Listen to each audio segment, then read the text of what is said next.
Okay, well, I hope you enjoyed the music there. Gonna go ahead and spotlight myself so that you can see me in case you can't. Here we go.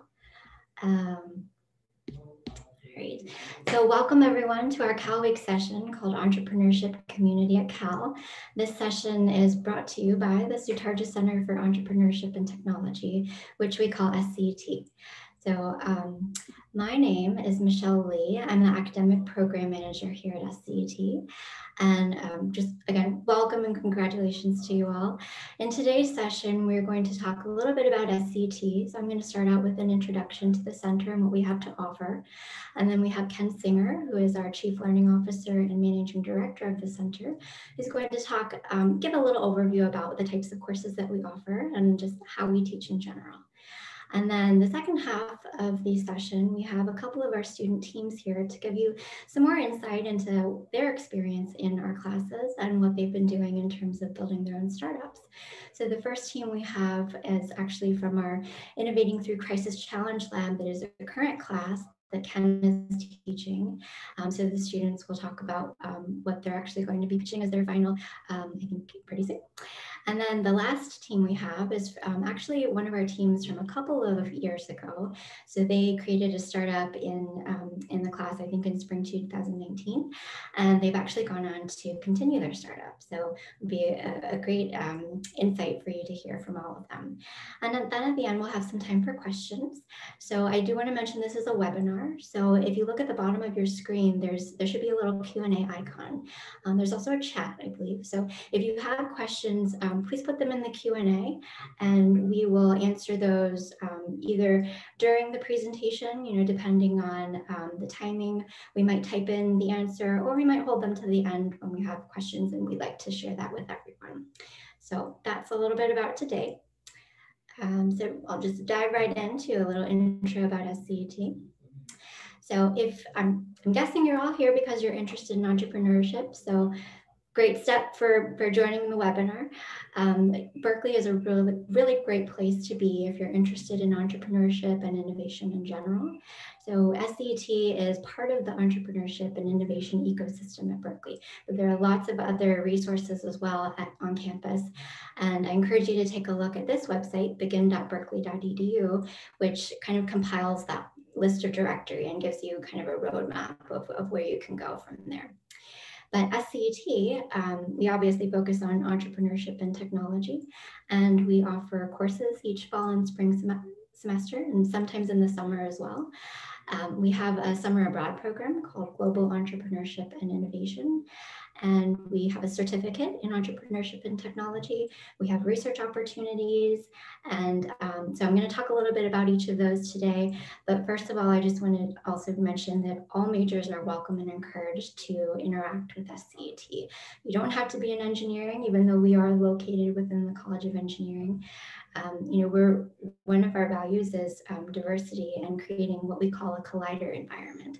So bringing together people from all the different backgrounds and interest areas and skill sets and perspectives, we feel like putting everybody together kind of helps us to create new ideas. So please, doesn't matter what your major is, you're welcome to come and hang out with us. So just a little bit more about what you might do at SCET. Obviously, if you're interested in creating a startup, it's a great place to come and learn how to do that.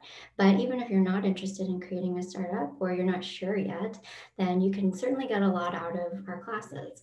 So we teach tech innovation and entrepreneurship. So you'll learn a lot about that.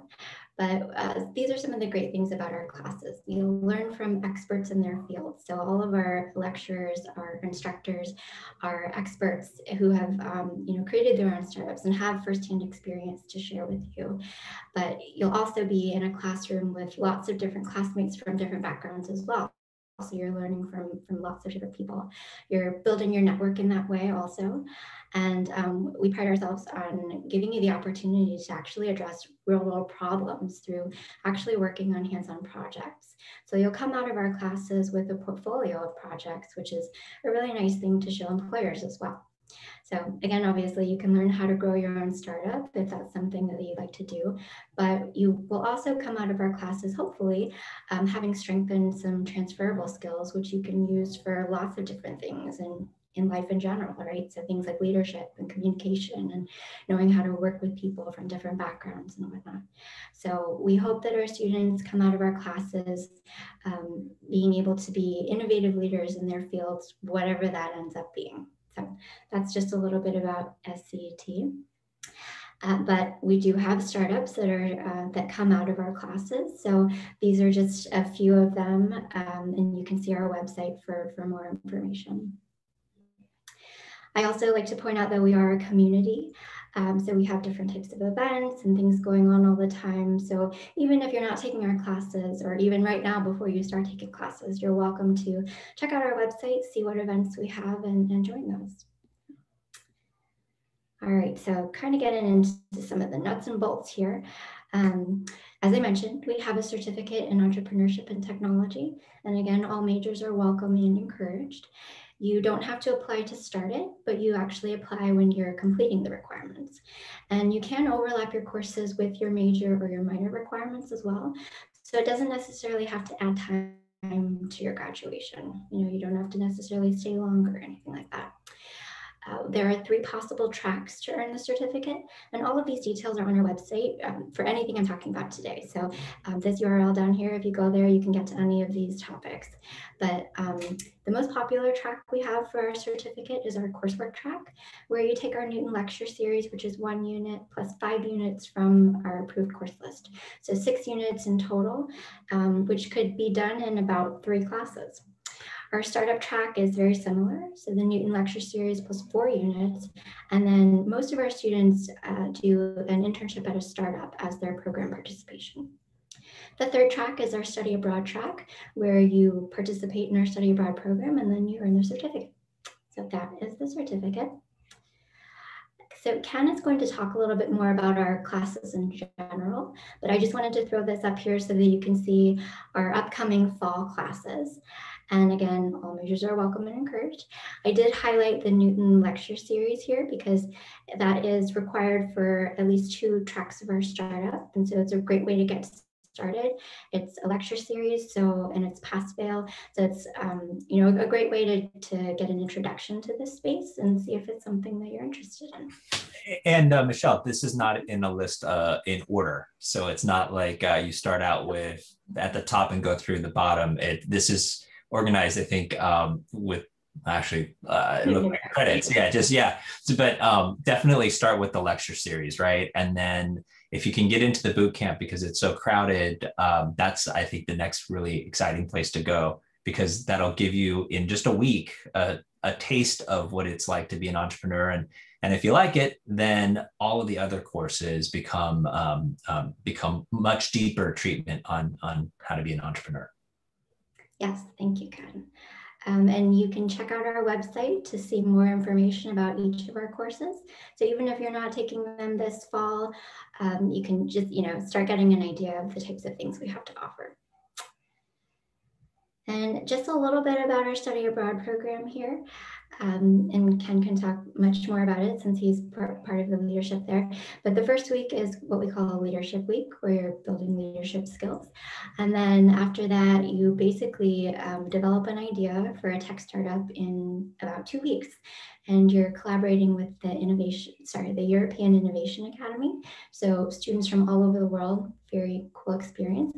And then this year we actually added on a field experience. So students are being placed with a startup organization and getting to do a project there. So very cool opportunity there. So Michelle, you missed the part of it's on a beach. Oh, well, yes. So this summer it's virtual, but usually it is in Portugal. So yes, can on a beach.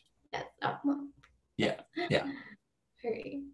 And then just really quickly, we do have, I mentioned some research opportunities and project opportunities. We have something called XLabs, and some are focused on areas like alternative meat or our blockchain accelerator. So they all kind of function differently and engage with Cal students in different ways. So if you're interested, I would just take a look at our website to see more about that.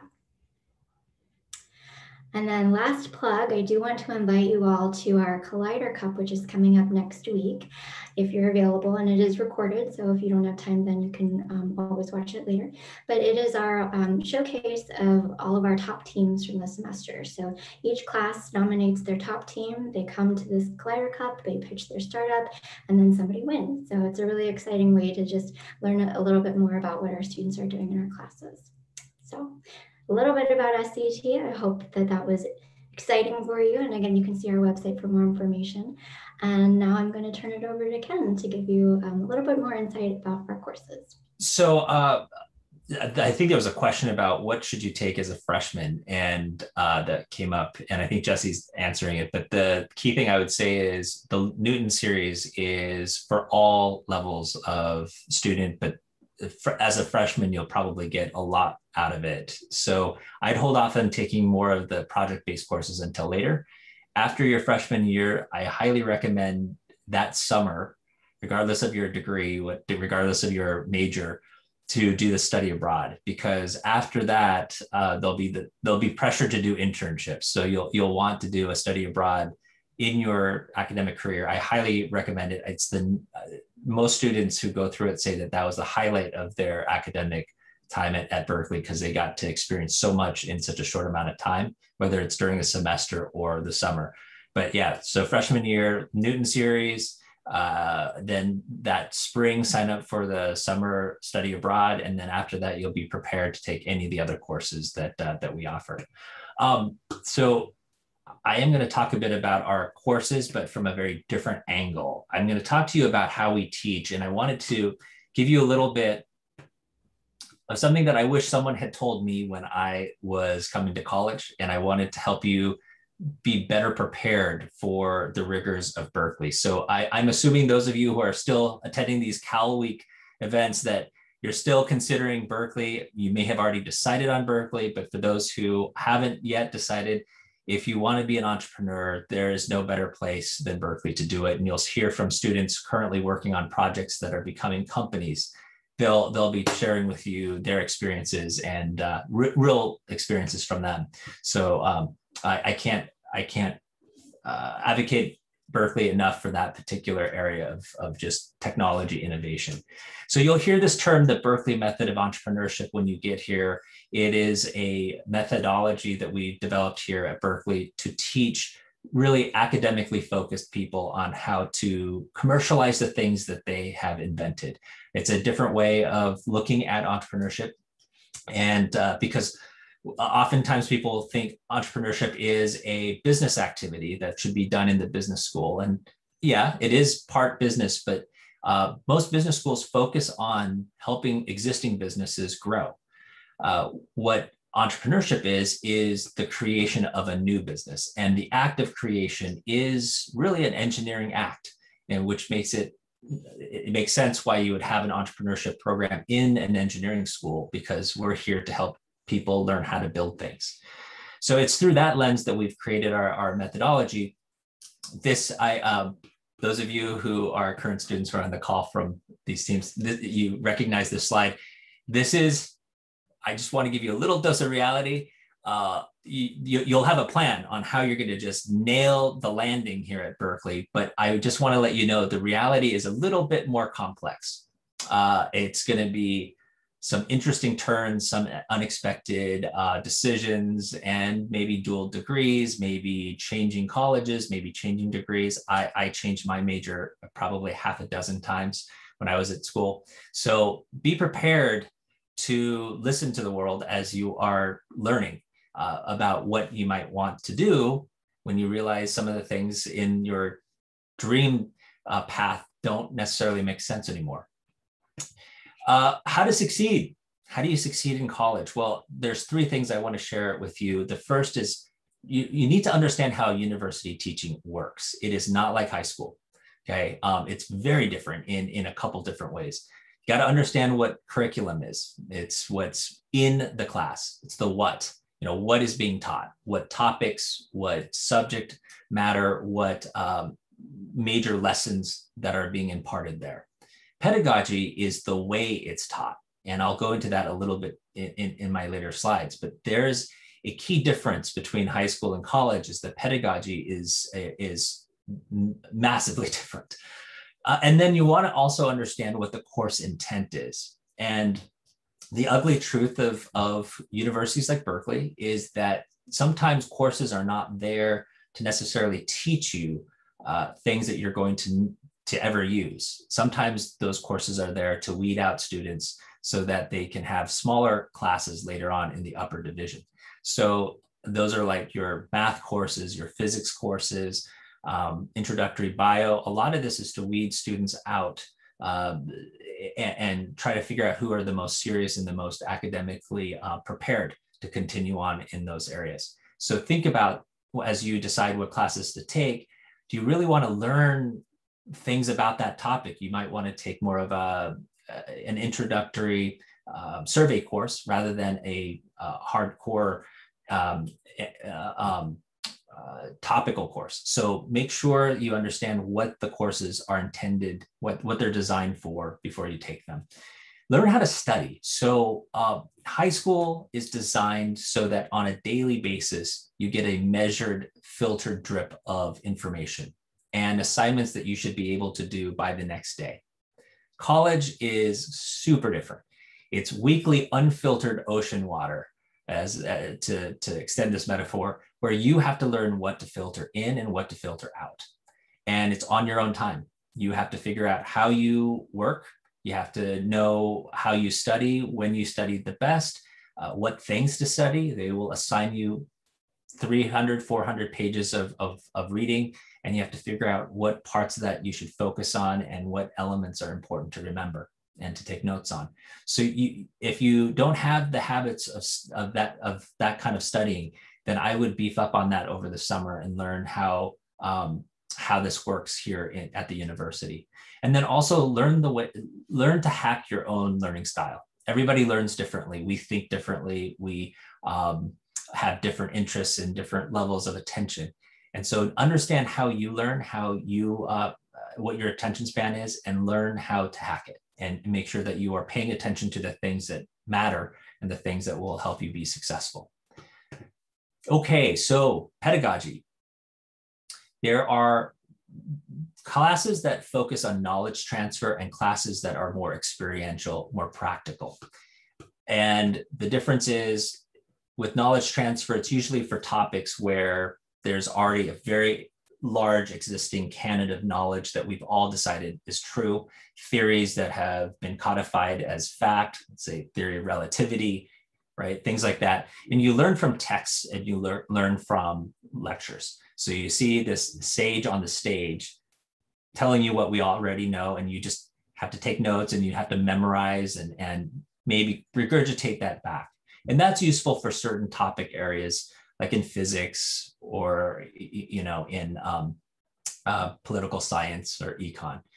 Then you've got experiential courses that teach you through the process of actual experimentation, and you as the individual learning, you're experiencing it. You're playing with things in the lab. You are doing problem sets and you're solving problems. And this is you learning by actually doing, okay? Then there's a different vector. There's deductive versus inductive learning. Deductive is teaching you all the rules, the laws, the concepts, best practices, and then it's really telling you how things work. It's deductive, telling you all the rules. And then it's then giving you some problem sets to take those rules to see if you understand those rules. This is top down.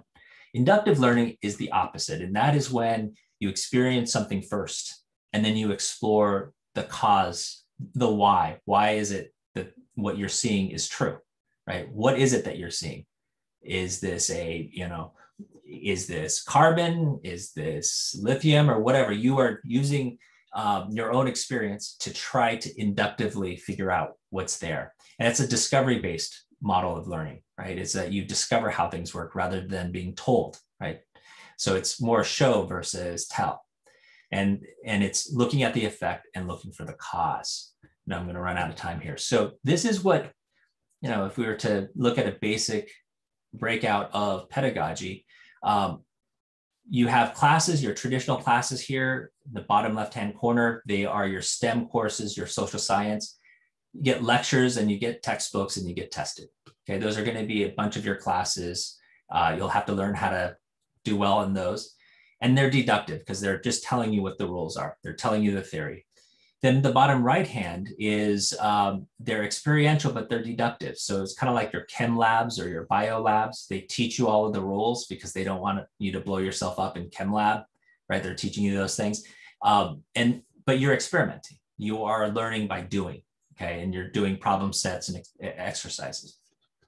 The upper left-hand corner is your humanities courses where you're reading primary texts. Right, you're reading Shakespeare, you're reading Beowulf, you're reading, Plato, and you're discussing them in class. You may even have, for law classes, cases. You're looking at a real case that occurred, some lawsuit, and then you're exploring what happened there. Okay, and those are social science, business, law courses, and if you're going to do textual research. So you're going and reading old texts to do new research based on old historical things. So history courses. The upper right-hand corner though, this is what we would say is inductive and experiential. These are your engineering courses, your design, architecture courses, entrepreneurship, and discovery-based research. So you're in the lab and you're trying to discover something new, okay? Now, those are the types of courses that you'll see all over the place. Now, traditional entrepreneurship has been taught as knowledge transfer, actually. In business schools, that's how they do it. They focus on the skills you need: strategic thinking, business planning, financial models. And it's also pretty formulaic. It says, here's how you do it. Here's the formula. Here's the recipe. And then, of course, they give you access to network. Our method, this Berkeley Method of Entrepreneurship, goes a completely different direction. We do inductive-based, mostly inductive-based discovery learning. We create a journey for you to learn through, that you are developing yourself through this. We work on your mindset and behaviors because we realize that unless you believe you can be an entrepreneur, you just can't be an entrepreneur. You have to first believe it. Then, of course, we provide you with some frameworks and cases and access to our networks, but we also help teach you to develop those skills yourself. So if you look at the Berkeley Method, we hit on all of these. So most of our classes will teach elements of, or use these different pedagogies to teach. But where we have innovated is in the upper right-hand corner here. We use game-based education, which is very new. Game-based has been used for creativity and design thinking. That's normal. But we use games to teach you how to work together, how to have good conflict, how to manage your team, how to develop yourself as an individual. So that's an area that you'd only get here at Berkeley. So why am I telling you all of this? Well, it's because the better you manage your traditional courses, the more time you have to work on your entrepreneurial projects and classes. And that's our goal. Because in order for you to have time to work on your startup, you need to have handled all the other things going on in your life. And so we hope by telling you about how to hack your education here as freshmen, we hope that you will have some space in your schedule to be able to take the courses that I think will have the biggest impact on your career. Michelle? Great, thank you, Ken. Would you like to introduce your student team? Yeah, so we have Team Provecho here to talk to you about their journey as entrepreneurs in our class this current semester. Conrad, Albert, and Daniela are here. I'm just gonna hand it to you guys to share what you guys are doing, your experience at Challenge Lab, and field any questions from students. Sweet. So hi everyone, I'm Conrad, and let us talk about SCET.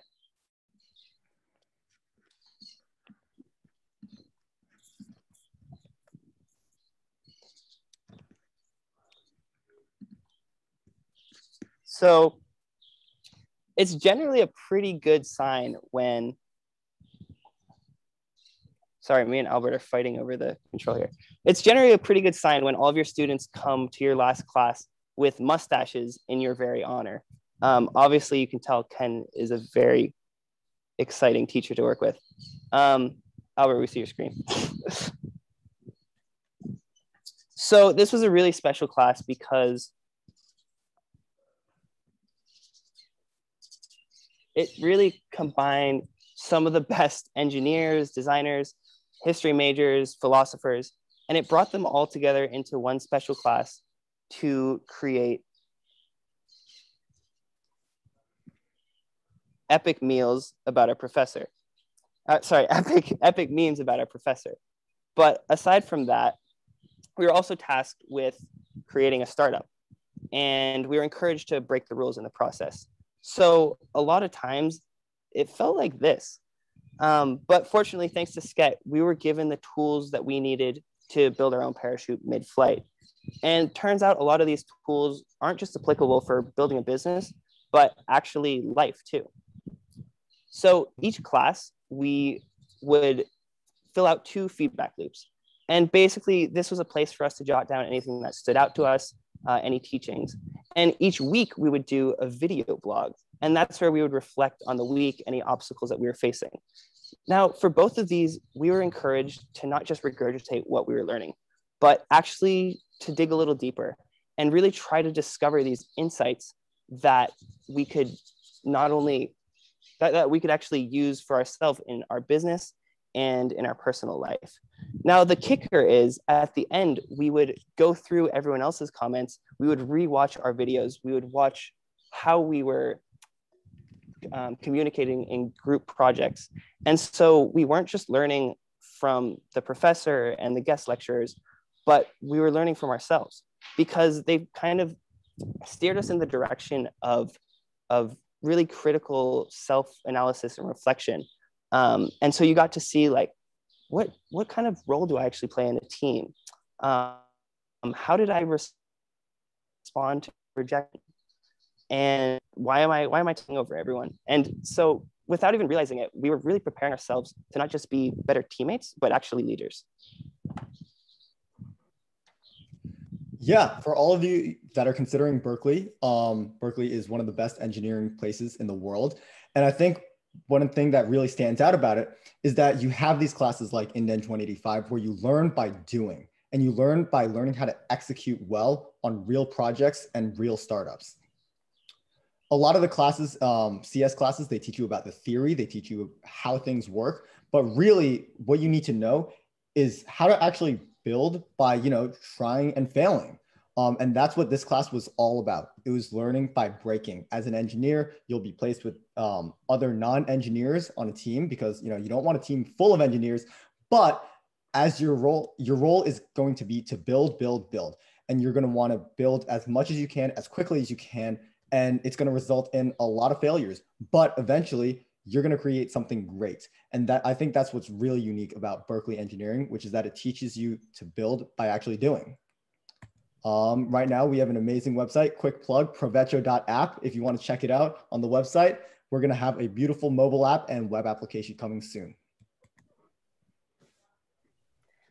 So we also learned by having mentors come to class, but we weren't just taught to listen to their stories. We were taught to analyze how we were reacting to them. What were they doing that got us on the edge of our seats, and how can we apply this to our experience?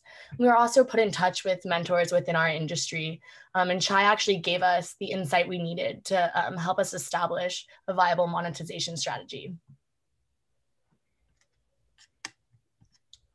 Next slide.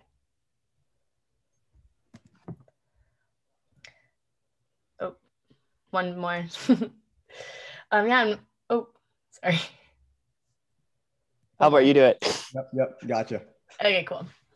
And we also learned from other students in this class, whether we were presenting or other teams were giving their pitches, we're constantly giving and receiving feedback and are learning through each other's successes and failures. We were able to build off each other and be the stepping stones for each other's journeys.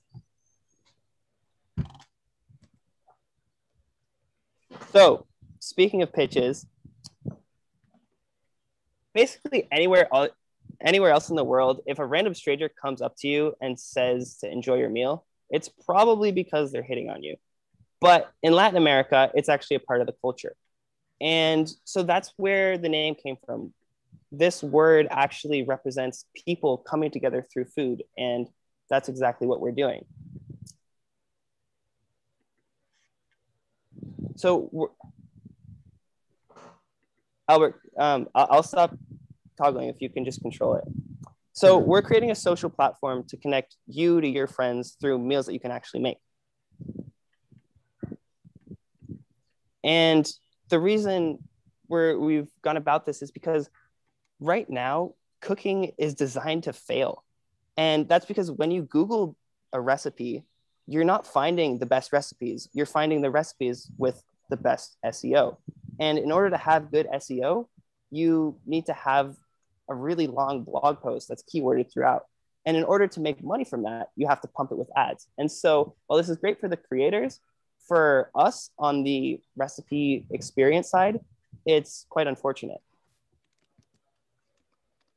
And it makes cooking harder than it already needs to be. You aren't seeing the best recipes. There's no sense of credibility. You don't know if a meal is going to turn out the same way for yourself as it did in the picture. And you're spending more time scrolling back and forth than you are actually cooking.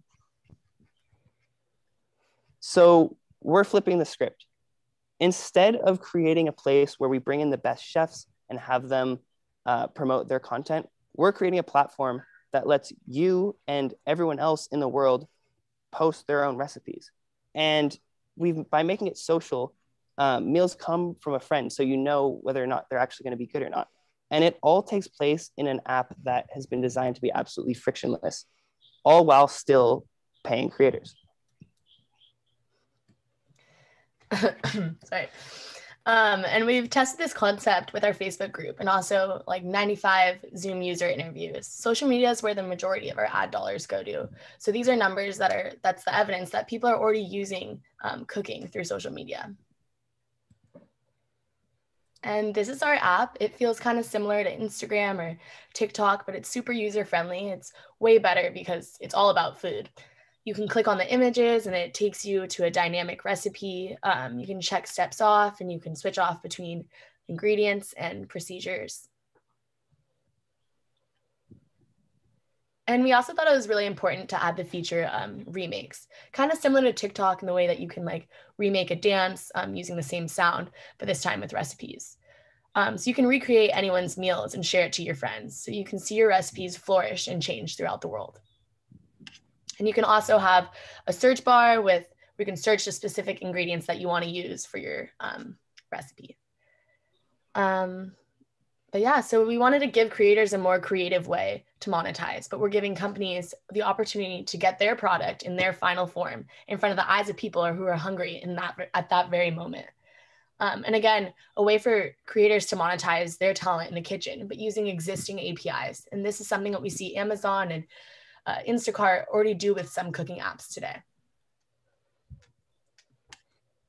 Our go-to-market strategy is going to be a smart link system where influencers can integrate their smart link to provide people with the recipe following UI that Provecho offers in existing platforms like Instagram, TikTok, Pinterest, wherever.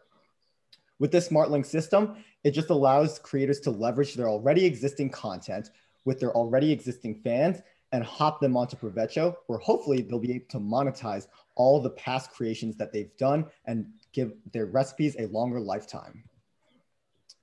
In terms of our competitive analysis, we've talked to a ton of people and we've noticed that New York Times is really the app that stands out above the rest, but we've noticed that they lack the social element that we think is so crucial that everyone has noted.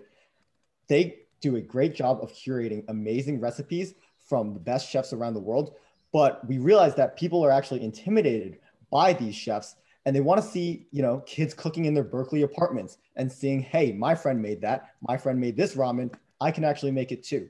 And it gives them a sense of social validation that they can actually make the meals that they see. Our competitive advantages stem from our ground up approach of talking to users and just talking to people that are interested in food.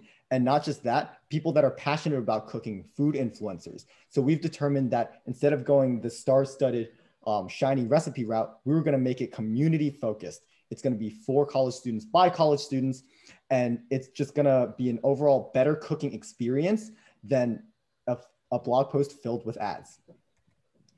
If you needed any more convincing to come to Berkeley, we actually met through the class. Danielle and I met Conrad and Emilio, and as a group of co-founders, we've come together, and here we are with Provecho. Thank you, everyone.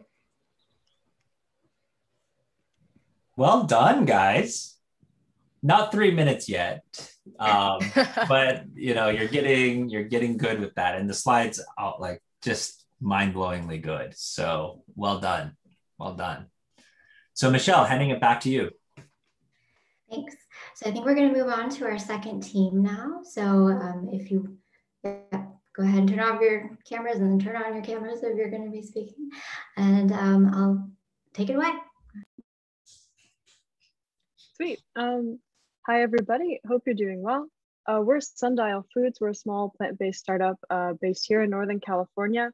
We actually started out of another Challenge Lab class from UC Berkeley back in 2019, so we're about 2 years old. I'm Jessica. I'm the CEO of Sundial. I am actually a current undergraduate student. We started this company when I was a sophomore, and I'm a senior graduating the week after next. I study molecular and cell biology with an emphasis on genetics. My co-founder, Suwon, who you'll meet in a second, received her PhD from UC Berkeley at the end of 2019 in plant and microbial biology.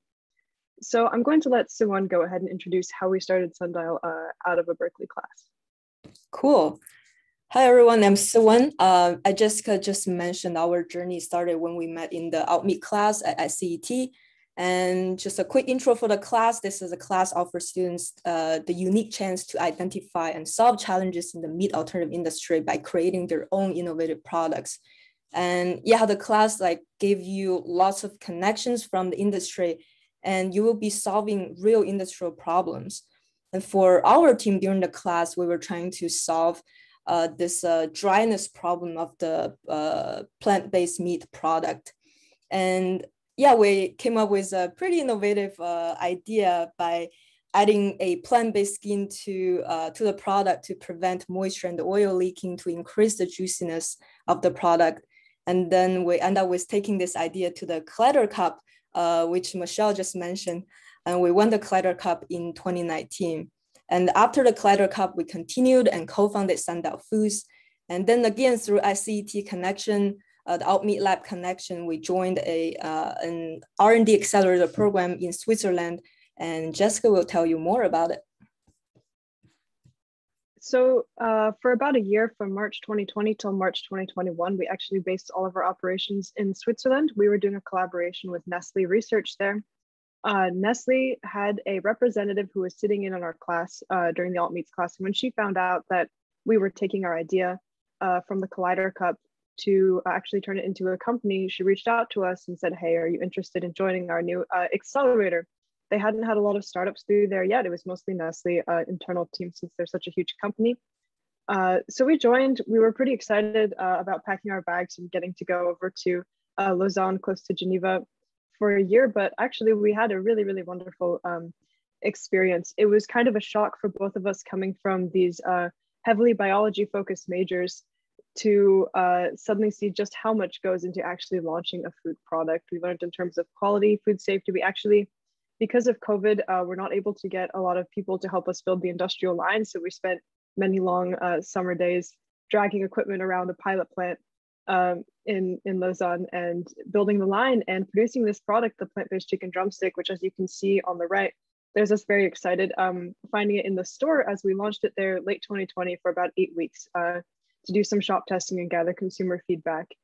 It was actually super hard to find the product because it kept selling out, which we take as a good thing. But it was really quite a fun experience. After spending this year in Switzerland and really getting a lot of work done on the upscale of our product and understanding all the little things that need to go into launching it, we headed back to San Francisco. We've been here for about a month now and are part of a different accelerator called IndieBio. I also included this little video just for fun. This is what our product actually looks like. So the goal is to create like a structured whole cut of meat 100% from plants. So a lot of products like Beyond or Impossible that you've probably seen, they're able to create a very realistic meat-like flavor. Well, that's up for debate, but they would say that they are, which we think is wonderful. But really our goal is to take it to the next step and say that we can actually replicate something as if it was cut from an animal so that meat lovers can have that meat eating experience. entirely in terms of the texture, the muscle bundles, even the plant-based skin, without having to eat an animal. And here we are now doing some more research just so we can get that out there, hopefully by early 2022. So IndieBio is a Bay Area biotech accelerator, which has incubated a lot of different plant-based food companies and also some cell-based ones. And we're hoping that with their support, we'll be able to continue growing our team, hopefully do some fundraising this summer and get our product launched in the US. I'm super excited about that. On the left is part of our team. I stuck that in there because all 4 of the people in this photo went to UC Berkeley or are still at UC Berkeley in my case. So yeah, go Bears. It's been a really great experience. We've had an awful lot of fun, and I think that we can thank Berkeley for most of it. Not only were they deeply supportive from the very beginning, from being undergraduate students in my case and a PhD students in one's case, trying to take time away from academics to actually launch a company. I think it's a unique situation at Cal where if you have an idea or a motivation like this, you will actually find professors and people sort of in academia very supportive of what you're doing. They will connect you with different resources, help you adjust your class schedule, make sure that you can really continue to explore your ideas as fully as possible. That's been probably the most important thing for us. Everything that we are at right now at IndieBio, doing a ton of research, getting ready to raise a seed round, is because when we started back at Cal, we were able to have the initial access to a variety of Berkeley resources there, especially at the SCET and the professors and mentors. Even the year that we spent in Switzerland came out of having met Cora, the Nestle representative, actually in the class as students. So overall, it's been a cool experience. Don't know if it's too cheesy to say this, but would definitely recommend going to Cal if you're thinking about it. I know I was like on a very fierce pre-med track, but I think that once you're here at this school, there's so many opportunities and exciting things to do that you can really explore whatever you want to, whether or not you're expecting it. And that's really the strength. I believe that's all that we have today. So thanks very much. I think questions are at the end, Michelle. Yes, thank you both for sharing your experience. Yeah, all the panelists, if you'd like to turn on your cameras now, we're just going to open it up to questions. So, hey, Michelle, can I just add something to something that Jessica said about industry? I think you said it just briefly, but something we didn't highlight here, which is one of the hallmarks of our program is that we invite industry partners to come and collaborate with students of all ages, so undergrad all the way through postdoc.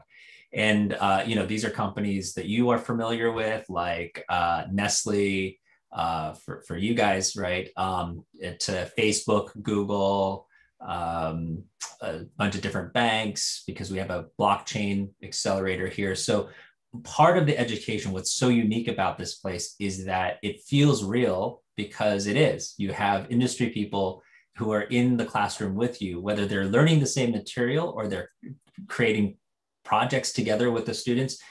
You get a chance to experience and to practice what it's like to be a professional. And so when you transition into a career, whether you start your own company or you get hired by someone, you're better prepared for that gap, jumping that gap into the real world. And I would say that the students who have gone through SCT courses, they tend to do better in their career, first steps in their career, because they already know better than students who haven't been through it what parts of a business that they will excel in and that they will enjoy.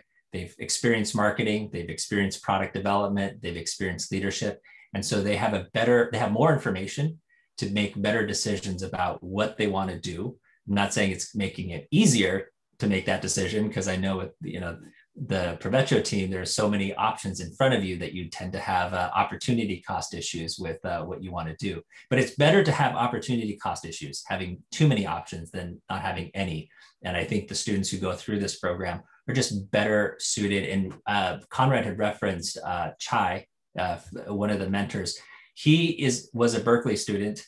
He's only 26 at this point, but he's now, the company he started is well on its way to becoming a $1 billion exit. So the path to success is shorter here, I think, if you do participate in these kinds of courses, whether it's at SCT or in some of the other great groups that we have on campus. Great, thank you, Ken. So I'm just looking in the Q&A here. I think the first question might be good for you. What has been your most successful startup company so far founded by Cal students? Me? For me. All right. So we have several. So The most successful, I would say, is GoGo Van. Stephen Lam, he graduated, I think, 9 years ago, and he started a company when he moved back to Hong Kong a couple of years after that.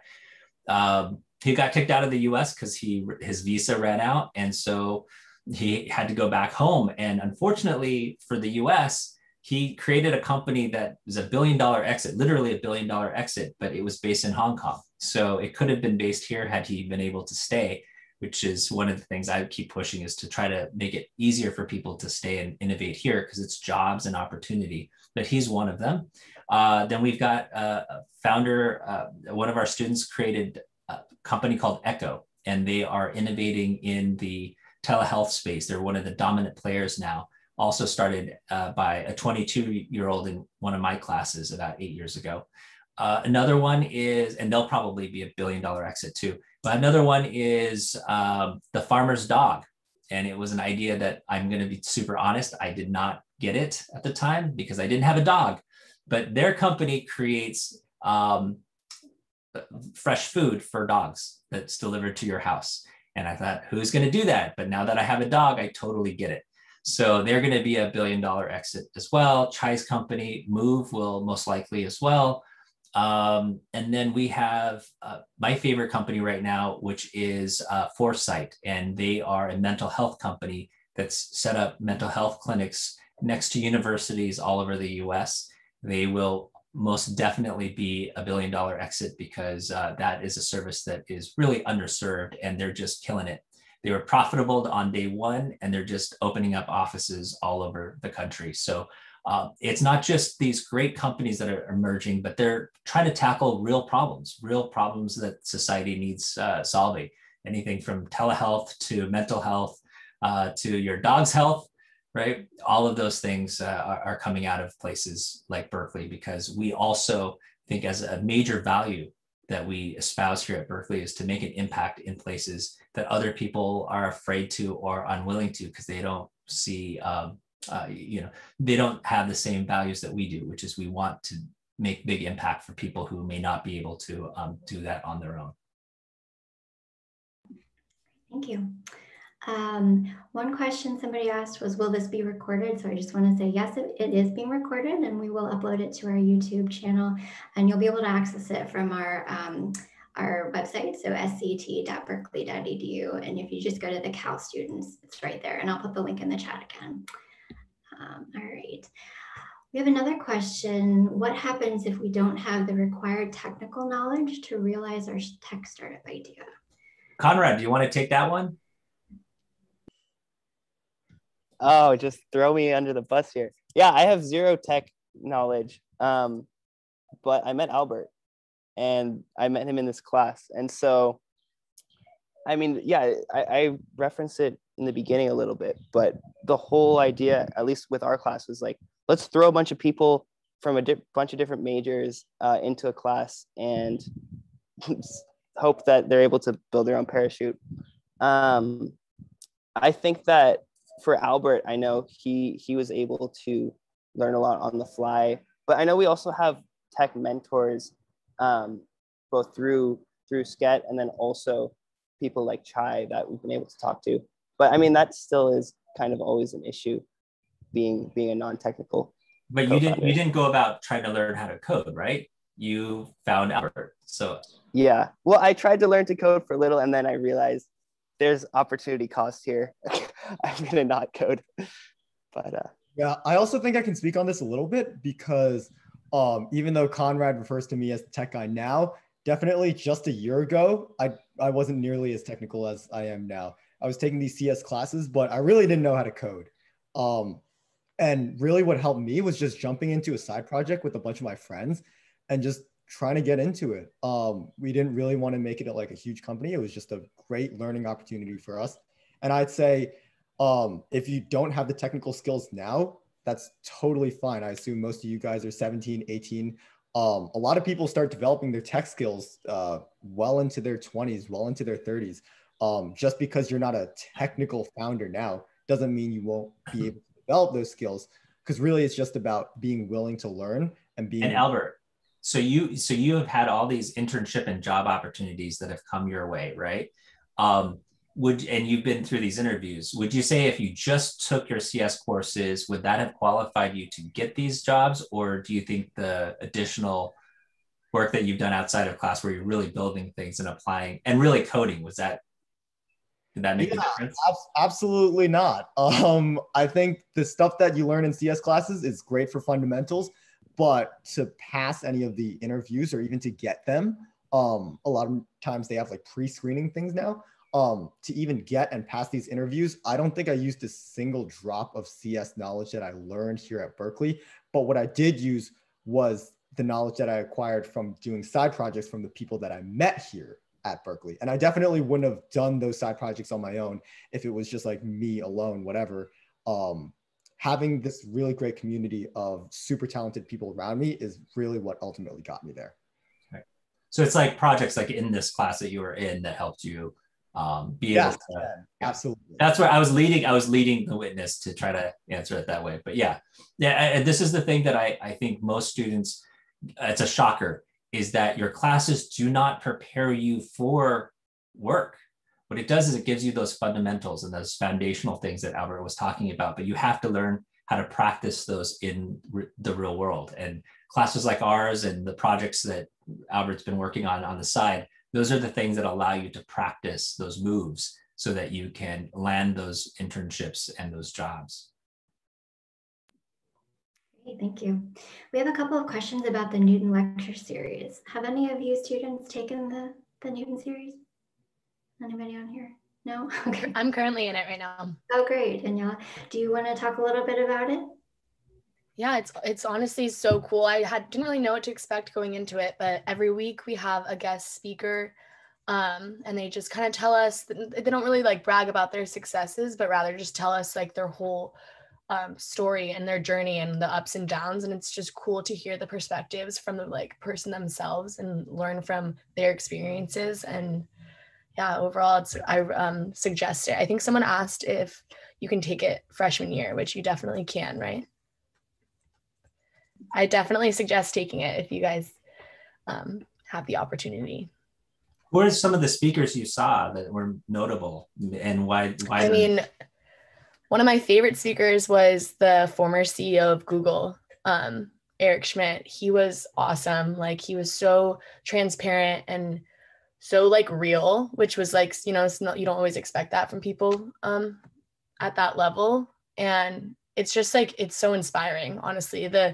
I forget his name, but the man from Impossible Foods too, that created that, like, that was so cool.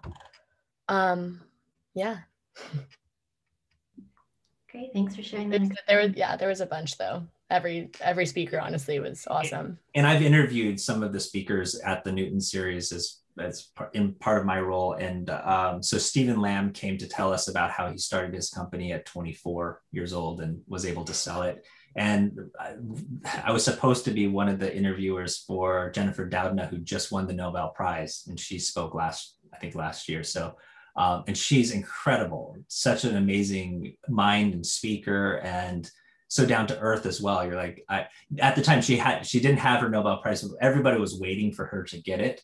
And just listening to someone who truly just, the level of thinking, and yet she's also an entrepreneur.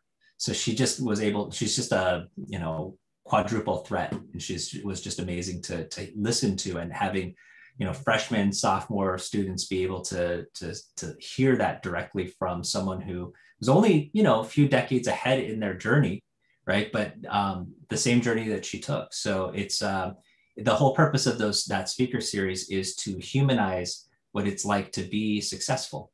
And, people aren't different when they have become successful. They just have more knowledge, and they've found out how they learn the best and how they've been able to apply that learning to something really, really impactful. Yeah, so it's a really great introductory course, and you can actually see some of the speakers have been recorded in the past couple semesters because we've been online. So you can see those recordings on our website. So you can just, get a little snippet of an idea of what you'd be getting into. I believe the syllabus is actually up on the website as well. So I see there's a question about the coursework in assignments and whatnot, but so you can actually see the specific details on our website. All right. Well, panelists, has anyone seen a question that you would like to answer? I know we have 1 minute left. We have a question. What were your favorite SCT courses? Anybody want to shout out for Ken's course? I guess my shout out would be for the Alt-Meet Lab, which is taught by Ricardo San Martin and Anne Fletcher. I think it was really fun. That was honestly the only SCT course I took, so I would say that any of the challenge labs are lovely. I've heard really great things from my friends about Deplastify the Planet being a really meaningful and interesting course, and also an innovative one. I think I could also jump in and answer the question about how to start a company and if Cal helps you start a company. I think that was one of the ones in the chat. Cal will not start your company for you, but there are courses you can take here for free that are not ones that you'll get units or a grade for. For instance, there's one called Foreman Fund that's actually offered by Berkeley Law.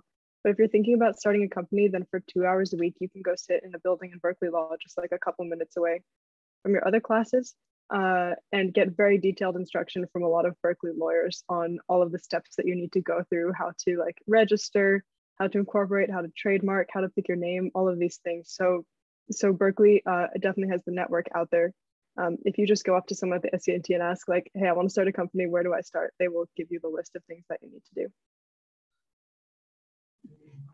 Great, thank you. Well, it is 3:01 now. Oh, Albert, do you want to say something? If there is any time, I'd love to touch on that as well. I'd like to say, you guys are about to start your college journey, and definitely leverage the fact that you're a student really, really hard, because especially in this entrepreneurship community with founders, they love responding to students. You can get top CEOs, whatever, whoever you want to respond by just like a nicely crafted cold email, just because you're a student. And if you come here, just because you're a student at Cal. And they'll just respond to you because you're curious and they're curious about, helping out. I think it's a really, really unique opportunity and community that we're a part of. Great, thank you. So we are a little bit over, so I apologize for going over, but thank you everyone for joining us today. If you have any follow-up questions that we didn't get to, I'm sorry, there were a lot of questions. Feel free to email me and I can either answer that myself or get it to the students if your question was for a student. So thank you again. Congratulations again, and we hope to see you in the fall. Have a great rest of your day. Bye-bye. Go Bears.